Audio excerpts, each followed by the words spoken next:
বৃষ্টি নামলে আসিফ আর অনিকের মুখে কোনো টেস্ট থাকে না, ওরা শুধু খিচুড়ি খেতে চায়।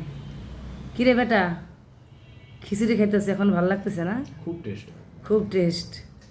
কিন্তু যে হঠাৎ করে তোমরা যে, তোমার বাবাও আছে রাত 10টা বাজে হঠাৎ করে খাইতে চাই, তুমিও আছো রাত 10টা বাজে খাইতে চাও, মানে এমন সময় বলো, সাথে সাথে কি করা যায়? রাত 12টা দিয়ে গেছি। এই যে এখন, হ্যাঁ ওই যে এখন রাত 10:30 বেজে গেছে, এখন খিচুড়ি রান্না করে নিয়ে আসছি। এই ছোটো মেয়ের খিচুড়ি খাইতে ইচ্ছা করছে, তখন কি করবে, যে একদম পাতিল ভরে রান্না করে নিয়ে আসছি, এই ডিম ভাজা নিয়ে আসছি, শশা লেবু এই আর কি। হ্যাঁ সেই টেস্ট না, যে গরম, এই গরমের ভিতরে বলো যে মা আমি খিচুড়ি খাবো, ভাত খাইতে ইচ্ছা করতেছে না। হ্যাঁ সেই জন্য তোমাদের রুচির পরিবর্তনের জন্য আমার কষ্ট হইলো, আমি সেই কাজটা করি।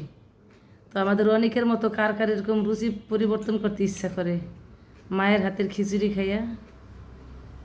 দুষ্টু পাখি।